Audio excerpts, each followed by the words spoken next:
I still don't know what the French Twizzler is. And I never actually want to find out.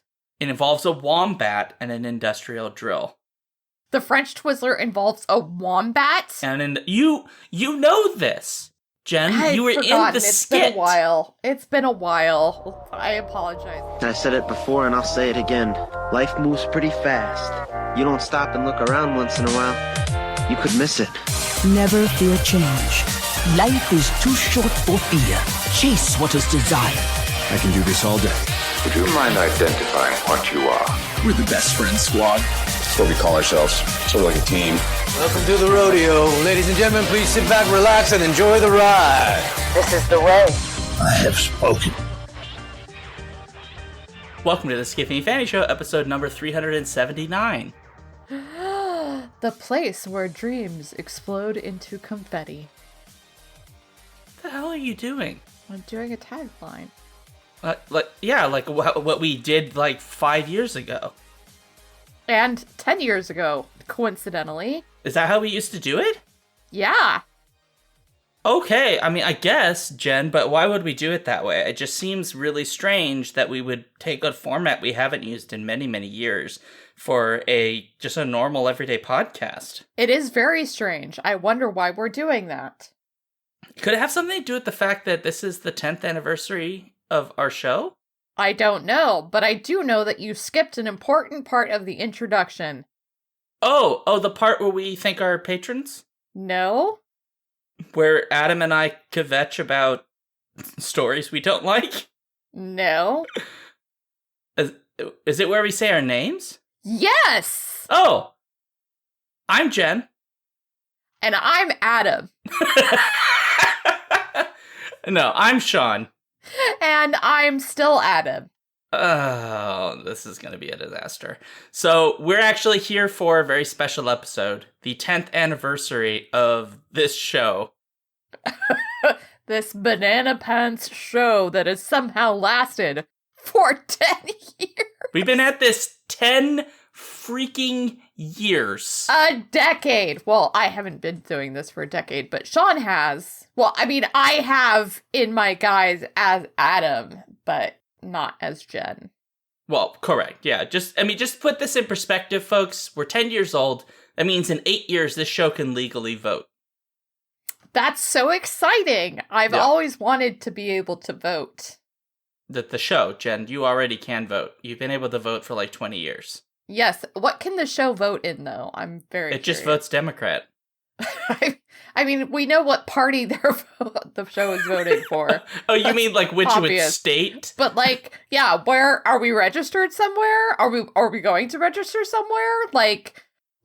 Oh no, Jen, that's the great thing about a podcast.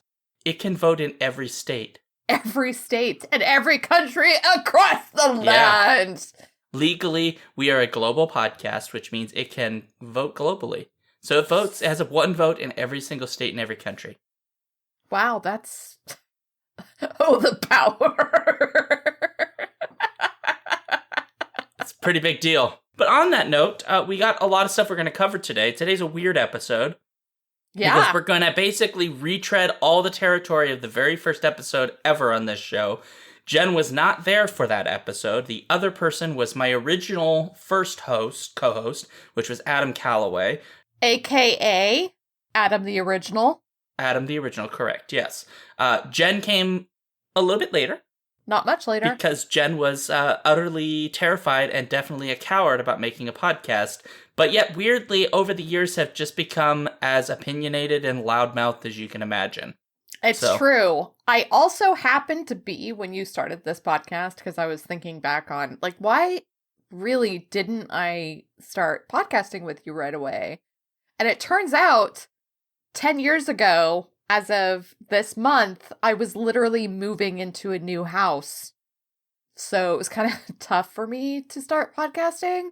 And just a couple of months later, when I actually started, I was finally settled into my new home and had the gear I needed to start podcasting. So really, it's all your fault that I didn't start in the beginning, because you just got impatient. Honestly, that doesn't seem correct. That's my story, and I am sticking to it. Nah, that's not accurate, Jen. But, I appreciate you attempting to come up with a reasoned explanation for your cowardice. Thank you. You're welcome. I like rewriting history. It's my favorite sport. Great.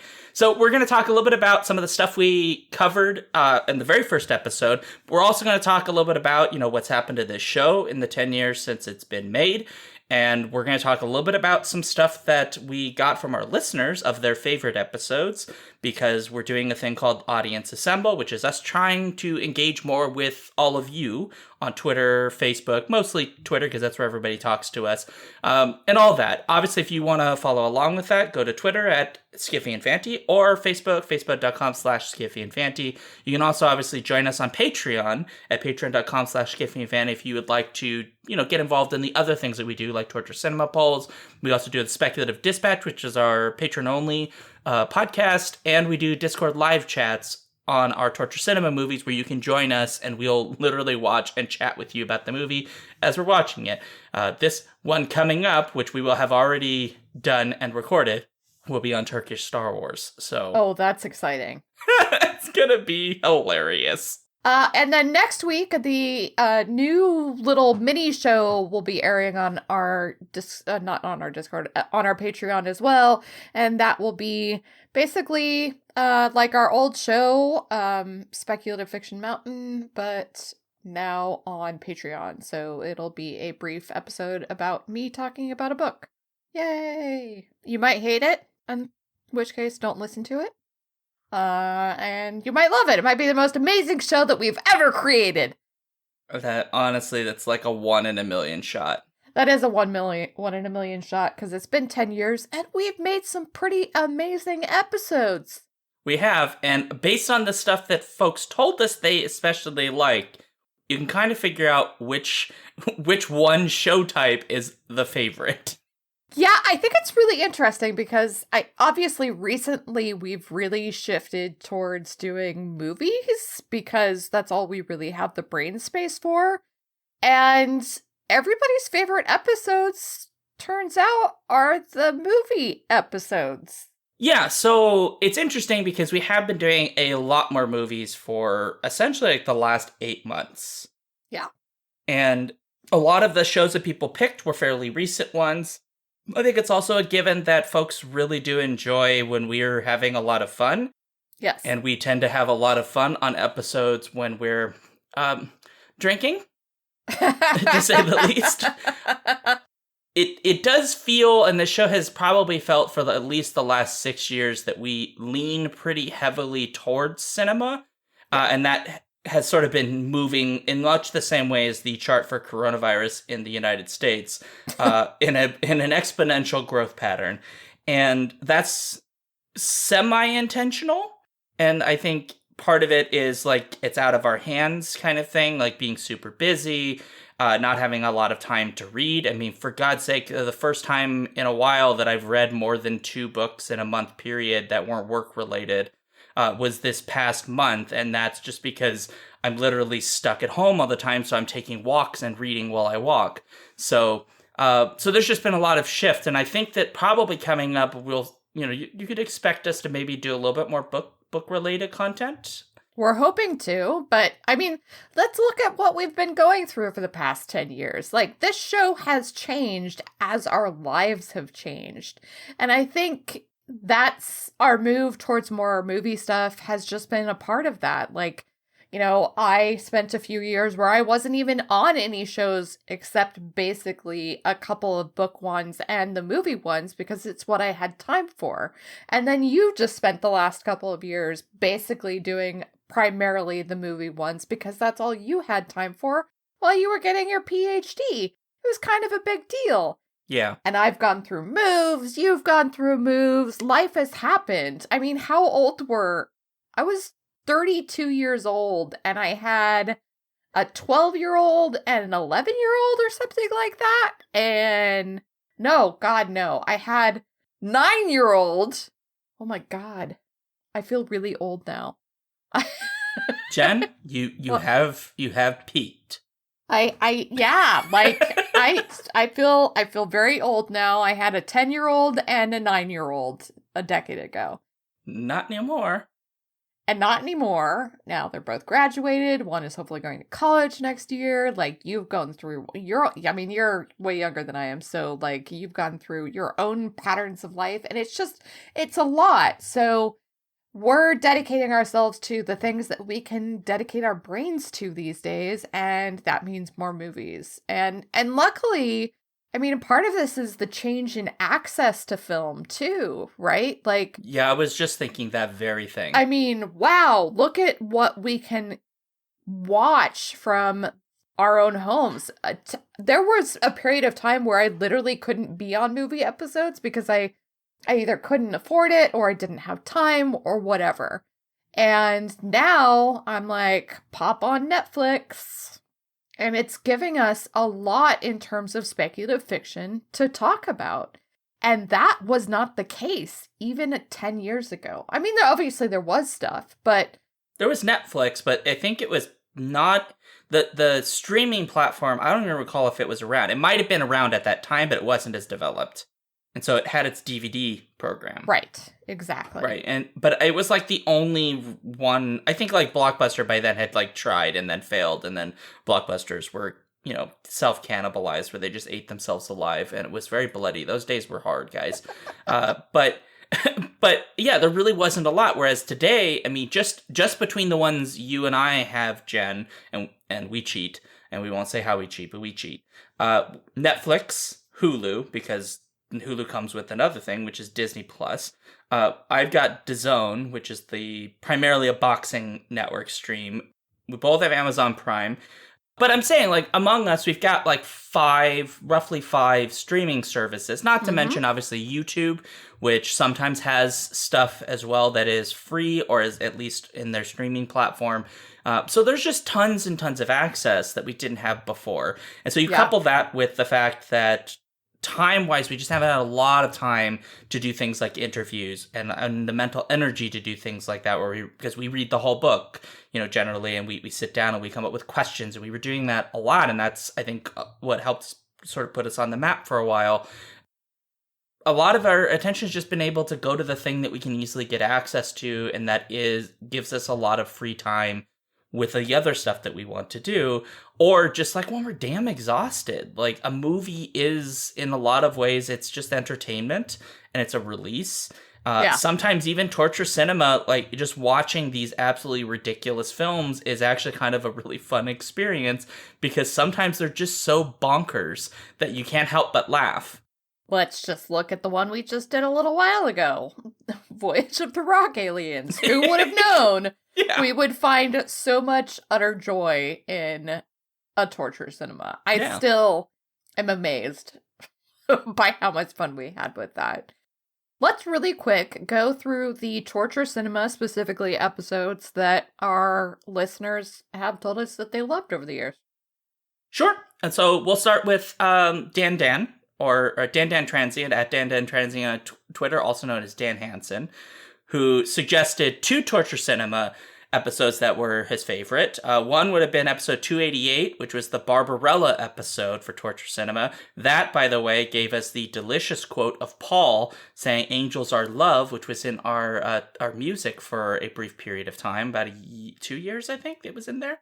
Angels are love. Yep, in his characteristic way that he acts out his scenes. That episode was a lot of people, by the way, just FYI. There were like 6 people. But not me. No, Jen was not there, which tells you a lot why Dan picked this one, because... Yeah, I'm sure. I'm the worst. But the other one would have been episode 294, which is Mazes and Monsters, which is interesting because I believe the note we got from Dan Hansen was that they liked the fact that Paul basically just like went off into the history of D&D, which, as I was talking with you off the show, Jen, is not the reason I love that episode. I love that episode because Paul lost his goddamn mind. Just went on, like, that episode broke Paul, watching that movie, Mazes and Monsters, and he just went on a tear about, like, the satanic panic of the 80s and everything. What's hilarious about that one is, I don't know if anybody else remembers that I was also on that episode, if I recall. You were, I believe. And I also went on a tear, but in parallel to Paul's tear.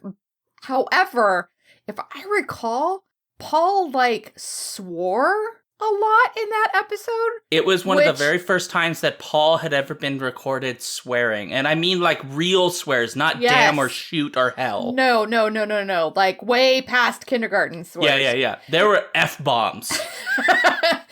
And so it like completely erased anything I might have said in a rant, because Paul's rant was so uncharacteristic and yet totally deserved. Like, both of us will always be angry at this film for what it did to nerds of the 1980s. So, it's a classic. Highly recommend. Dan also offered a film that was not, or a podcast that was not Torture Cinema, which was a totally pretentious episode on Fitzcarraldo, which was a David and I thing, which David and I usually are on the totally pretentious episodes. I won't say a whole lot because, Jen, you probably didn't even bother to listen to it because you hate listening to my voice. I edited Fitzcarraldo.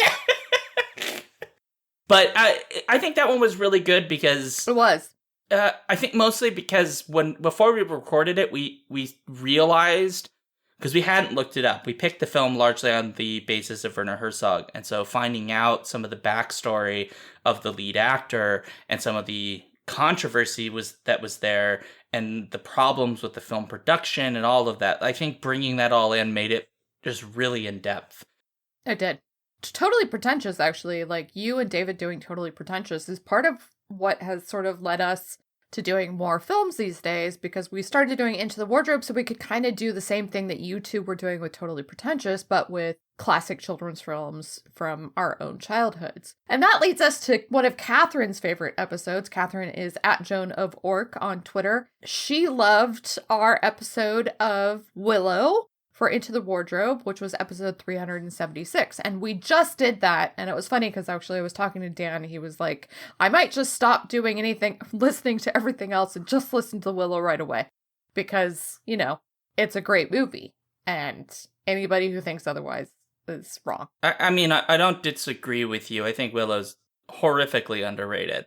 Yeah, it's also, I think that episode's another really good one because we have a different approach than in Totally Pretentious, but we're digging into the thematics of the films and talking about the production and all that too. So there's a lot there.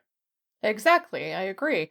So meanwhile, a couple of other episodes that Catherine loved. So I love that Catherine actually like brings up an older episode, because we did this is a couple of years ago, and that is Shoot the Wiz number 59.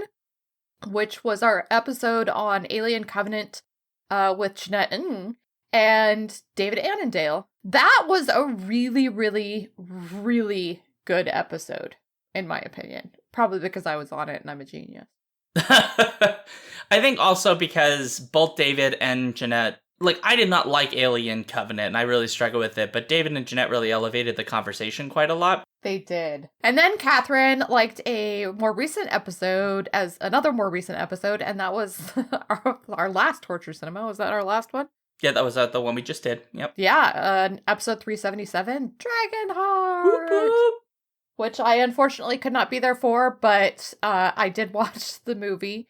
I think I had some. I don't think I disagreed with you guys at all. It is basically a perfect film.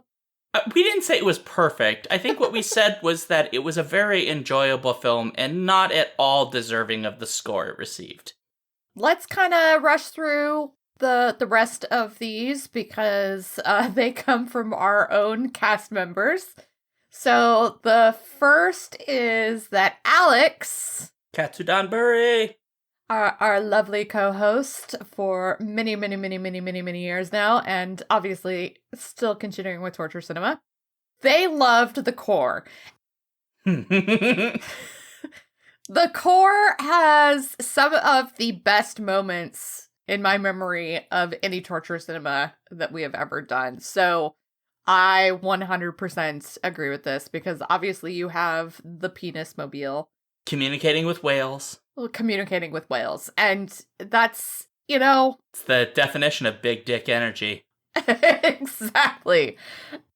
They also really enjoyed Next, which was the podcast that we did live from Dublin. Well, I wasn't really alive. I was mostly asleep for that one.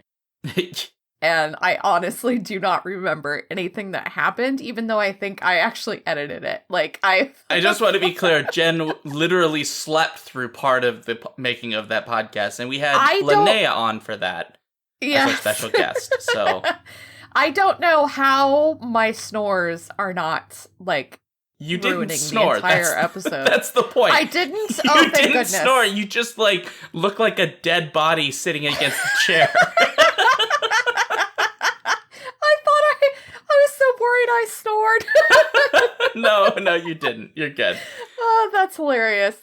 Okay, and then, of course, a more recent episode, and I agree with Alex on this. This was a fantastic episode looking back at sort of the history of Star Wars and where Star Wars is going moving forward, and that's the Star Wars retrospective episode with Michael Underwood, episode number 371. Yeah. You guys did great covering a lot of things. It's exactly that I would have covered, and I'm really looking forward to seeing where Star Wars is going. So, me too, because good God, we have an opportunity. Exactly. All right, and speaking of Star Wars, I don't know why Paul likes this episode. Because we had fun making it. I know, it's true. We did have a very good time in it. It's just such a bad movie. So that is episode 123, the Star Wars Holiday Special for Torture Cinema. And all I can say is go back and listen to the episode. Don't watch the movie. Or do watch the movie. Honestly, you know what? It's one of those things that you need to see for posterity. I think everyone should watch it, mostly because it's just bananas. It's so bananas. So bananas. And Paul also really loved the Sons of Steel episode of Torture Cinema, episode 195. This is Jen's. I think Jen hates this movie more than any other that we've ever done. I do, but I love it for one reason. Was it Danny Oz being on the episode? Danny Oz, who is one of our favorite people in the entire world. And so I'm really bummed about not being able to go to New Zealand because I was hoping to finally get my chance to meet Danny in person. But yeah, it's unfortunate. The last thing that Paul said that he loved was episode 153 on Birdemic, which still is like a classic in the mind of all Skiffy and Fanty hosts, even the ones that never watched Birdemic like myself, because it's referenced so often in our Torture Cinema episodes. And I still haven't even, I can't remember if I even edited that one. No, you didn't. I did. It looms so large in sort of the cultural history of the Skiffy and Fanty show. That Birdemic is hands down the least favorite film we've ever done. I hate that film with such a passion because there's nothing redeeming about it. The last comment that we are going to discuss is from our very own Stephen Geigenmiller at Stephen_GM. So he has a special request, and that is that he wants us to discuss the sketches and their place in Skiffy and Fanty cinematic history. Oh, sorry. Not cinematic.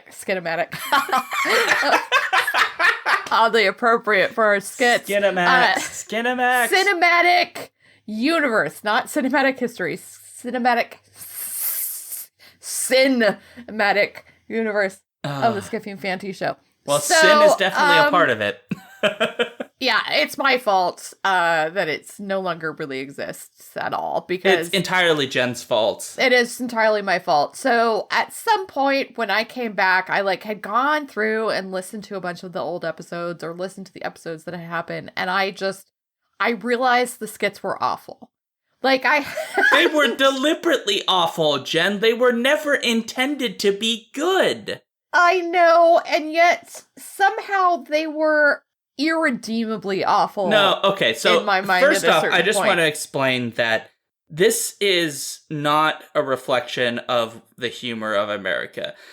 Because I have played some of those skits for people who were not you, Jen, and they were rolling on the ground with their tits basically falling off. Like, I know, people love them, and I don't understand it. because they're so stupid and so ridiculous. It's a bunch of untrained, non-comedian podcast dorks pretending to be characters that they're obviously incapable of doing the impressions for, saying some pretty disturbingly, like, gross things that are offensive, but not offensive in the way that people want to, like, ruin your day over. Just disturbing offensive. And I think that's why people like it. Yeah, I know. I still don't know what the French Twizzler is. And I never actually want to find out. It involves a wombat and an industrial drill. The French Twizzler involves a wombat? And you know this, Jen. You were in the skit. It's been a while. I apologize. However, I will consider bringing them back to their special spot in Torture Cinema, as long as my co-host here can promise to keep them under 5 minutes and the Torture Cinema episodes under 1 hour. Okay, deal. Fucking deal. Skits are coming back. You heard it here first, folks. All right, but you heard those are the 2 requirements. If those 2 requirements are not met, I will cut it. So I do want to just say, because Steven came into the show much, much, much later, after skits had already gone away. And the skits were, they were meant to be fun, but the other reason that the skits were the way that they were was largely because I saw it as a duty, nay, I think a requirement as an American in this country, that I needed to find where Jen's lines were by being as filthy as humanly possible. And what did you never find, Duke? And that's the great part, because every single time we recorded, I would have... So Jen never reads the skits. We've mentioned this before. She would never read them in advance, which is why there's a skit at the end of this. And she never reads them in advance. And so it's great when you write lines that Jen then says for the first time and realizes what she's saying and then stops in mid-tracks and just, I imagine, looks at where I would be and says, fuck you. Every time.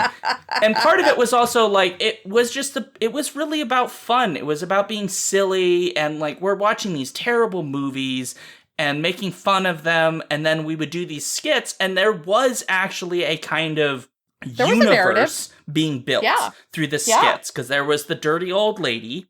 What? Yeah, who we may rename, because I think these days we probably can't say dirty old lady without it being a little bit ageist, so we may just call her Dirty Martha. Can't I be the dirty mature woman? Perfect. Dirty mature woman. Right, we had Paul Weimer's character. He was playing Peter Lorre, who was working with the Wicked Witch of the West, played by Julia, who actually was really quite good as the Wicked Witch of the West. Right, there were there was time travel, and technically, I think Peter Lorre was the son of the dirty mature lady and Sean Connery. But in a time travel universe, but we weren't sure exactly how that worked. Like, there's a lot of stuff that we never got to discover. And so there is, in fact, a Skiffy Fanny cinematic universe of sorts, which has connections across all of them. And all the skits had, like, you know, little jokes and stuff. They're about the movie that we'd watch. I will note, though, that despite what we have said here, the real reason that skits have stopped is that the SFCU is currently in production hell. It's mostly over a legal dispute between Paramount, New Line, and the Canadian government, and this is really the reason that we haven't been able to make skits. Until that's resolved, and Steven, given that, you know, you are from there, you might be able to help here. As soon as we get that resolved, we can actually start the skits proper. So, yep. Plus, with my requirements. So there you go. Sure, yeah. So that's kind of talking about, you know, what Steven wanted us to talk about. Is, you know, there's a cinematic universe, and yeah, they've just been gone for a long time, but apparently they're coming back. They're making a comeback. All right. So that is everything from our audience assemble for this week's episode. So now we are going to get to the main event. The very first episode 10 years ago Dreaming of Nebulas and Fans. And the first thing they discussed were the Nebula Awards that year. Adam and Sean were both super into short stories specifically, if I remember correctly.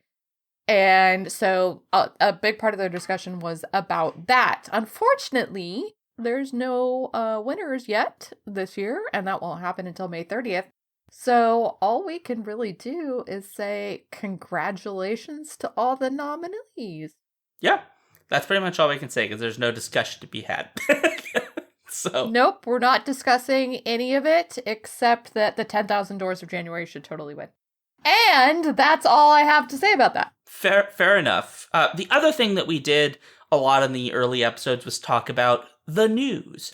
And Yeah. Jen and I thought it would be really interesting to go through some of those news stories that we covered to see what had happened to them. And so the very first news story was that at the time there had been an announcement that Vincenzo Natali was going to be directing the adaptation of Neuromancer, and we've discovered since then that he has left the production at this point. My understanding is he left it because he was unavailable for the project. It has been basically for the last decade in limbo.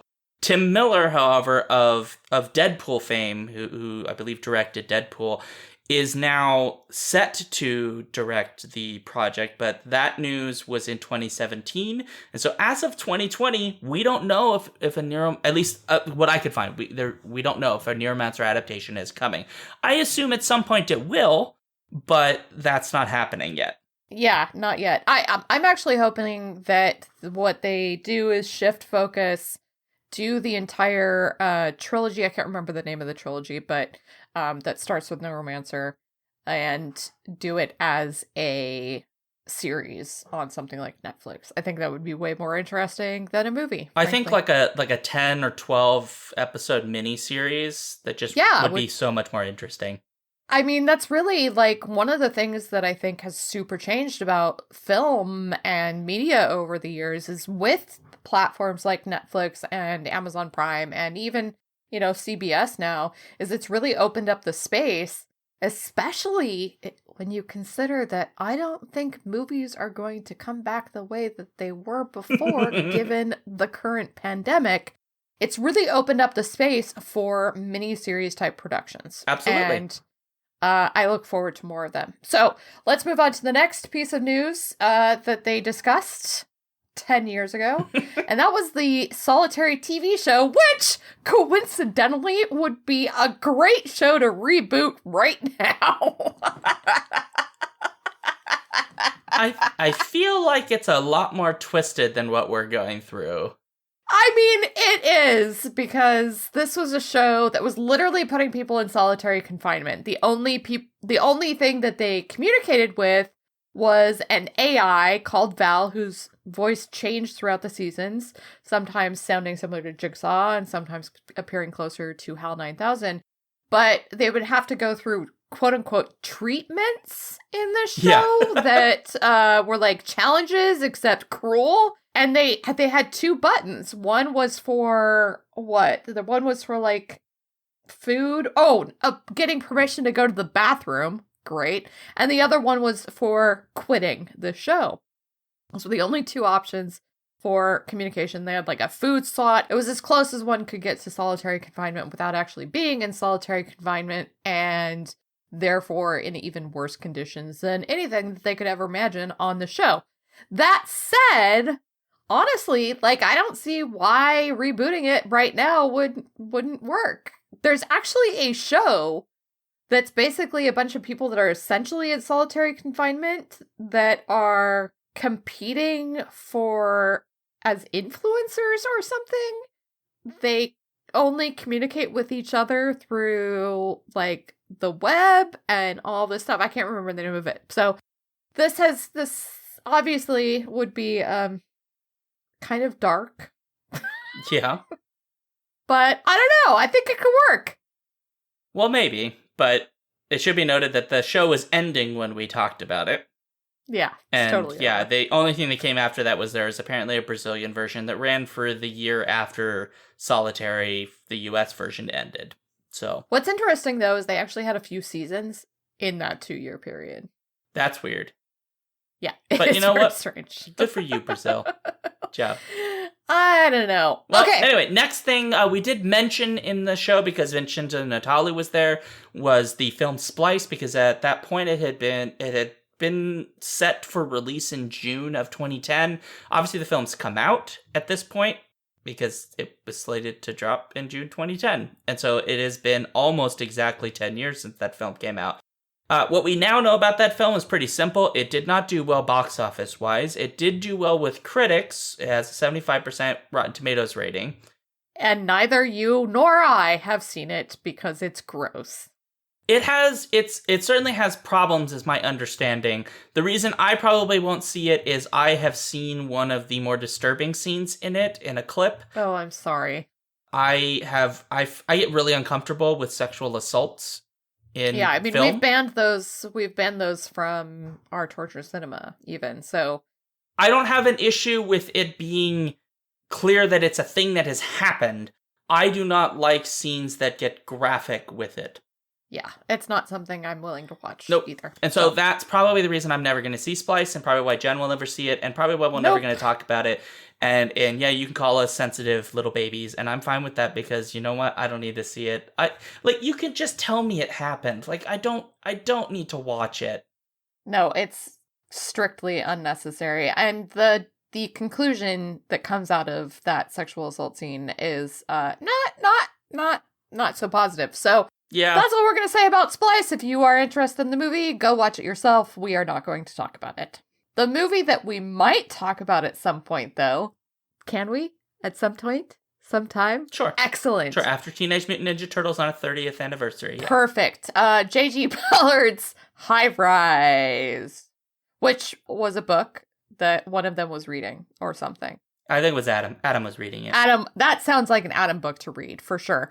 So there has now been a movie adaptation, and it's one that I watched, and it is disturbing as fuck. From 2015, it has got Tom Hiddleston and a couple of other people. That Jeremy names I've seen. Irons, Elizabeth Moss, Luke Evans, Sienna Miller. It really is an amazing cast. Sean never actually wants to see it because he hates Elizabeth Moss, which I get it. That's fine. But watching Tom Hiddleston wander through a dystopian hell rise is it's delightful, honestly. And Luke Evans, always hot. So other than that, he's got kind of a porno stash in that one, though, so that's, You know what? If it works for him. it totally did work for him. And it's Luke Evans. What can I say? But again, we might talk about that at some point. I would actually love to read the book I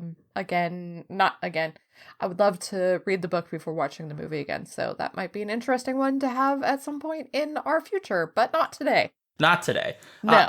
Next bit of news, the Azimuth sent electronic submissions, because in the episode we recorded, Azimuth had just opened itself to electronic submissions. This was around the time when we were seeing a big conversation within the writing community about the fact that a lot of places, especially the old school magazines that were still in print proper, were requiring print submissions, which of course, is expensive, and people are mailing lots of stuff and blah, blah, blah, blah, blah. And so there's a lot of pushback against the idea that we would have electronic submissions. And so Asimov's finally switching over to it was a big deal, because it was seen as sort of, I would argue, it was seen as a big sort of moment of acceptance of this is going to be the new standard. And obviously, if you have been writing recently and been submitting short stories, you will know that pretty much every science fiction, fantasy, or horror magazine has switched to some version of online submission. Some have as a submission system, some just take emails, whatever. I think it's really interesting that the debate over this has basically just disappeared.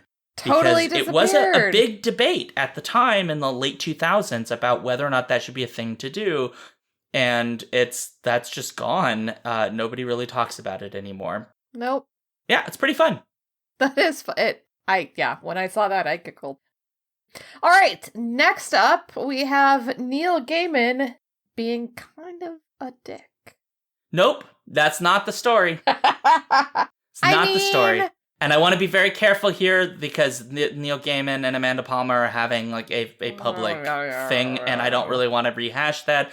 I don't have any skin in whatever that game is. And Nope, I none, just not none interested. whatsoever. Yeah, but I want to be clear that this is not Neil Gaiman being a dick. This story, there's fine. a reason for why he was doing what he did. Fine. He told people why he was charging $45,000 for speaking fees for a talk at a public library. And his explanation was that he does most of his events for free, but charges a lot of money to discourage people from asking him and expecting him to do it for next to nothing, especially when those places have the money to pay. So he gave the talk, and then a year later, the library went, wait, why did we pay him? I wasn't able to read the news story, so We don't know what happened. I don't know. I tried every which way from Sunday, but like they just wouldn't let me read the article. So all I know is the library apparently regretted paying the fee. I mean, wouldn't you? Public library paying $45,000? That's steep.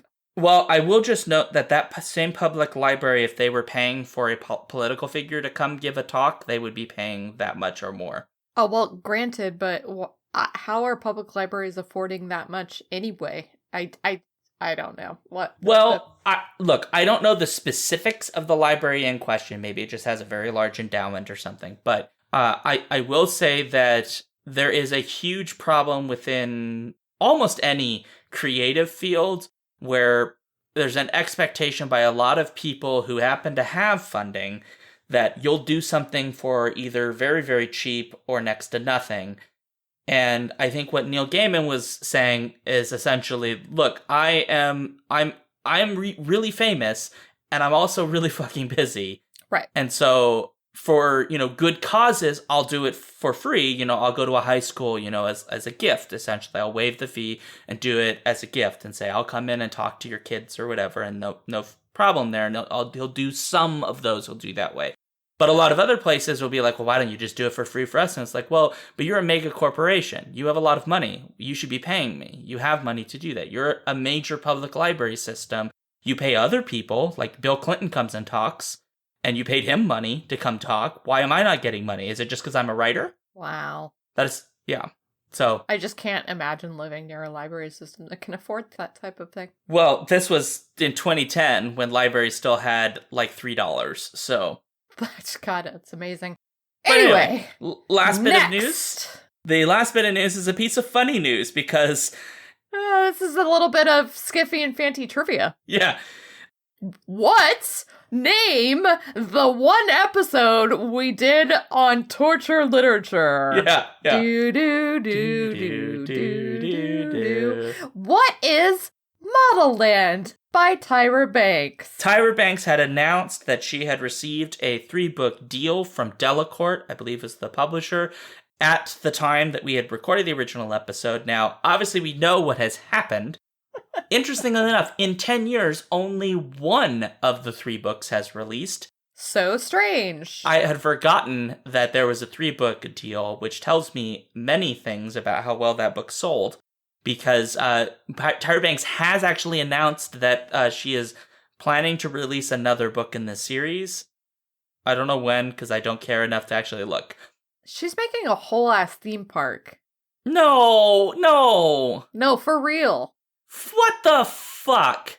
Well, I'll give you a link. It will be in the show notes. But apparently, there's going to be an ultimate fantasy model. You ready for it, Jen? We can easily do an impression of what one of the worlds is going to sound like. You ready? Because that's the language that she invented, where it's just vowels.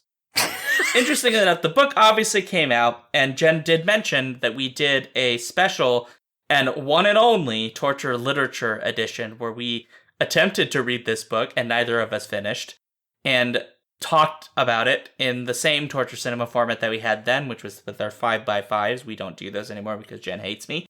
It is absolutely one of the worst books I've ever attempted to read in my entire life, and I've read some stinkers, and this one is just honestly it's an offense to literature. I mean, it pretty much is. And I've read the Twilight series. I would rather watch another Twilight movie than read Model Land. I know. And for those of you out there who actually love Twilight, I'm partially kidding. No, we're not. We don't like those movies, and that's We fine. don't. I'm sorry, and I don't like the books, and you can like them, and I'm not going to make fun of you anymore. I used to do that. That was wrong of me, and I feel terrible about that now. Because I have learned to be a better person, hopefully. That said... Well, okay, no. That's bullshit. You're not a better person, you liar.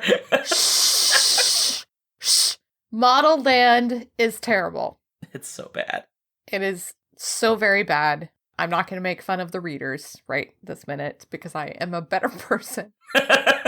That concludes the news, and with what little time we have left that Jen will now have to cut this episode down to a reasonable amount, is Always. The original main event, which was our discussion about the then controversy about Diana Gabaldon's comments about fan fiction.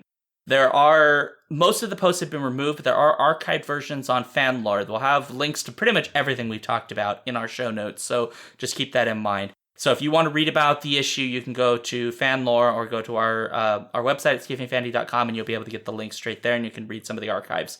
The brunt of it was that Diana Gabaldon has a fairly long history at this point of really, really despising fanfiction, and had made a pretty brutal anti-fanfiction rant, in which invariably she said that fanfiction was, illegal, immoral, that it made her want to barf. At one point, she especially targeted slash fanfiction writers and said that essentially it was like people's personal pornographies, and that, implication being that she was disgusted by it.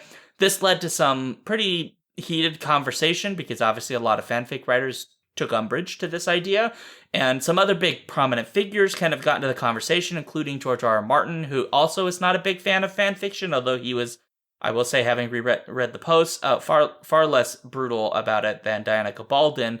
And Nick Malmatas also got in there, although his primary interest was in criticizing Martin's understanding of copyright, because I guess Martin talks a little bit about Lovecraft, and that doesn't really apply to a fanfiction argument or whatever. Right. This was all a big, to-do. I mean, it's written in the FanLore wiki. It's a pretty big event in fanfiction history.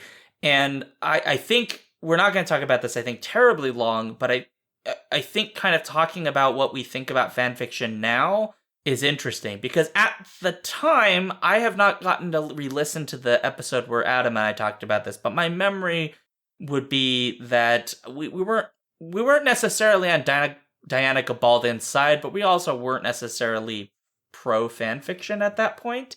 In the sense that, it wasn't our thing, we weren't into it, we thought that, some of it was just stupid and whatever. But we weren't sitting around going, it's immoral, and, your fanfiction writers deserve to die and get run over by a bus. I don't think if Diana Gabaldon said that, but you get the idea. Oh, you're paraphrasing. I'm paraphrasing, yeah. But I know that Adam still has issues with fanfiction, which I'm not going to hash because I don't want anybody to get mad at Adam for something. But I know that he's not as accepting of fanfiction. It's just, but I think both of us have softened our perspective on it quite a lot in the last decade.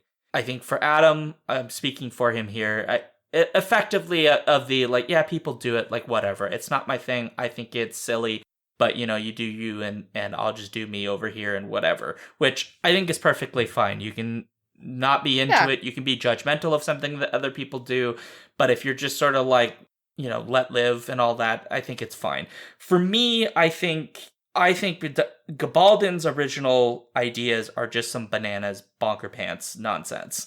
I understand the legal argument here, and I will say that I take huge issue with fan studies scholarship, which often talks about fanfiction, but sort of skirts past the legal issue, which I think is frustrating on a lot of levels, because I don't think you can just ignore it because it's convenient for an argument, and I think a lot of fan studies scholarship does this, and it just drives me up the wall. So I understand the legal argument here. I just think that if you're talking about it as immoral, you just run, as Diana Gabaldon found out, you run into a huge problem, which is you are passing a different level of judgment on a lot of activity that people engage in and believe they're engaging in good faith and are not deliberately attempting to harm people, and I would argue are in almost all cases in the fanfiction communities not harming people. I think there are exceptions to that, but I just think calling it immoral and the being morally outraged to the point of wanting to barf is, I don't know if she still holds these views. I gather not, but it's just a little bit ridiculous. And I think she should kind of count herself lucky that she kept as many fans as she had, because she really went after a lot of people who I think were writing the fanfiction about her Outlander series because they really loved it and they wanted to have their own way of being part of it, as a lot of fanfiction writers are. And I think that's fine. I just don't, that to me is kind of where I'm at, when it comes to fanfiction. It's not my thing. I don't really do it. And there's some fanfiction that I think is, it kind of crosses a line, but most of it is, it's not my thing, and that's okay. Yeah, I'm gonna cut in here because I obviously what Diana Gabaldon said I think is deplorable on a lot of levels, and I completely disagree with. I can't speak to the legal issues at all because I am not an expert in fanfiction. I have read fanfiction. I have enjoyed fanfiction, not as much as a lot of people. I'm not a fanfiction writer. A lot of current authors, especially women authors, got started in fan fiction, and I think one of the biggest problems with the conversations about fan fiction tend to be, unfortunately, on this weird male-female paradigm, because a lot of men see fan fiction as a space that's feminized and for women and things like that, and it is largely dominated by women writers, but that doesn't mean that one should diminish its worth because it's women participating in it. That said, I have my own problems with fanfiction that have nothing to do with the argument posed by Diana Gabaldon 10 years ago, and have entirely to do with I think to a degree, fanfiction tends to divorce itself from responsibility for what is written, and I don't entirely agree with that position. But again, I'm not an expert on it, so I leave those kinds of conversations to people like @Stitchomancery on Twitter, who writes very extensively about fan fiction and fan studies, and additionally, I think it's Ebony Elizabeth has written about fan fiction very specifically from a race standpoint. So I tend to leave those conversations to the experts and the people that are fully embedded in the fanfiction community. And because I'm not gonna profess to be an expert. I do think, however, that Diana Gabaldon was wrong on a lot of levels, and especially in the way that she decided to approaching the community. Yeah. I think that was the biggest problem with how a lot of people approach the fanfiction community. We saw that with AO3 when they were nominated and won the Hugo, right? And I think that's one of the biggest problems that the science fiction and fantasy community has in terms of its relationship to fanfiction. I will just note that Diana Gabaldon has, this is not the first time that she had said some very questionable things about fanfiction. 2 years prior to this particular episode, Gabaldon had said, and I'm going to quote it for you, because it is a very juicy quote of holy fuckery. Goes as follows. It was on a CompuServe forum. It says, "A good bit of my objection to fan fiction, aside from copyright issues, and I'm not sure how these apply when you take characters from one medium and implement them in another, particularly when one medium is TV, which episodes may be written by a lot of different people, is that 99% of it is just awful capitalized. And it's revolting to see your characters being made to do and say idiotic things or be forced to enact simple-minded sex fantasies, which is what most fanfic that comes to my unwilling attention is. Like someone selling your children into white slavery." Okay. That continues to be a really asinine statement, and I think we should leave it at that before we continue. Leave it with the condemnation that she herself voiced. I think that's all you need to know about Diana Gabaldon. Yeah, but do go to the fan lore page. There's just a lot about this if you're curious about it. A lot of stuff happens in communities, And I think kind of what Jen was saying a little bit earlier, that like when there's a lot of conversation about a topic, things get lost in the mix, and then over time things get forgotten. But this is kind of a big deal for the time. So yeah. So really, like, all we got left is how we used to end the show. How did we used to end the show? We basically plugged something either we were reading or doing. Oh, like we do still with our mini boosts at the end of our speculative dispatches. Yeah, except the implication was that we were actually reading or enjoying the thing that we're plugging. Oh. Whereas with the dispatch endings, that's not necessarily something we're reading at that moment. We're just plugging something we think is interesting. Okay, well, I'm going to plug something that I think is interesting. So my next binge is going to be a new animated series on Netflix called Seis Manos. It's a grindhouse kung fu and magic series all rolled up into one, and it's built on a foundation of Mexican folk religious traditions.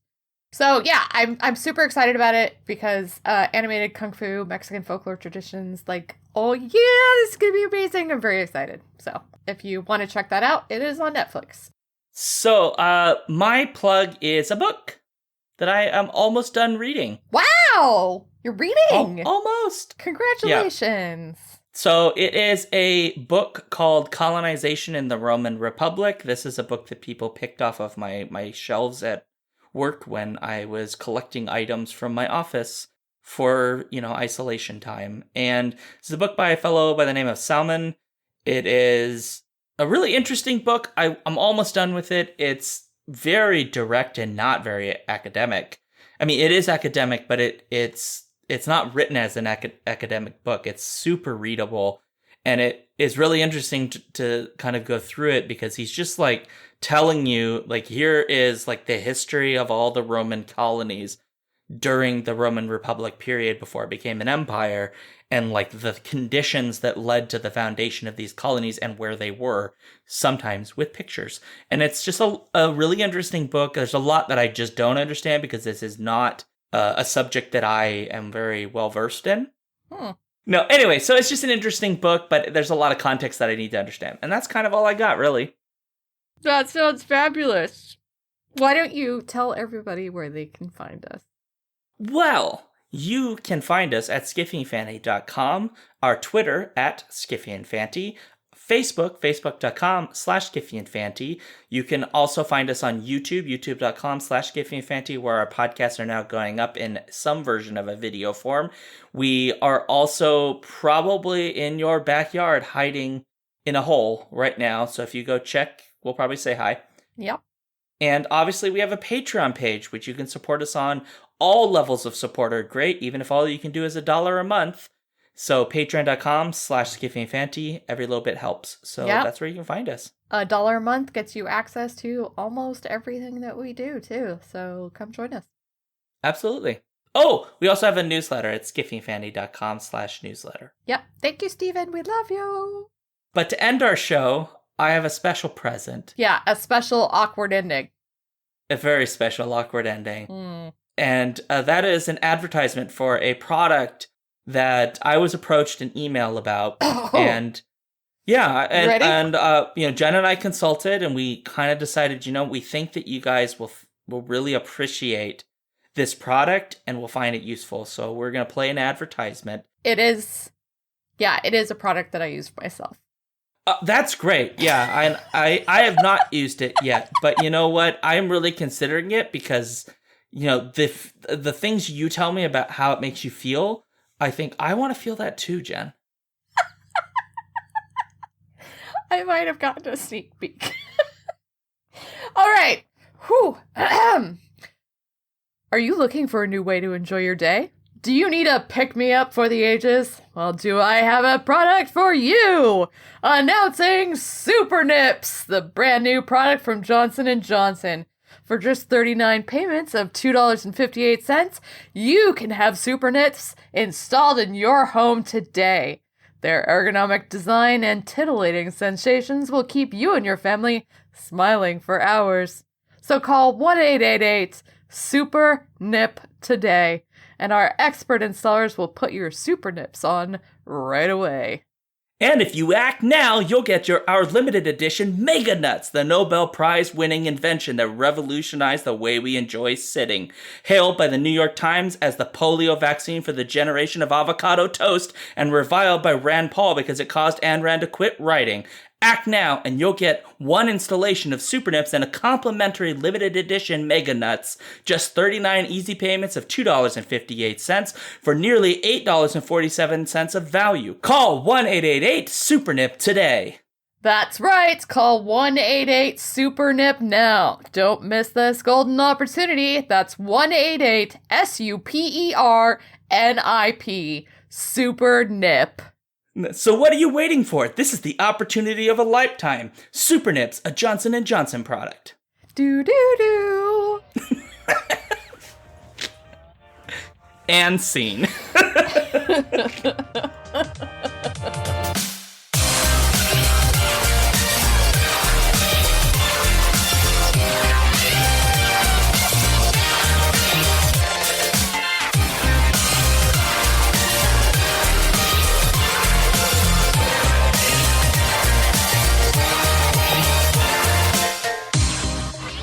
If you would like to support this podcast, you can do so at patreon.com/SkiffyandFanty. You can also find us on our website, skiffyandfanty.com, and on Twitter at skiffyandfanty. If you'd like to send us an email, you can do so at skiffyandfanty@gmail.com. The music for this episode comes from Sphere by Creo. You can find out more about their music at freemusicarchive.org.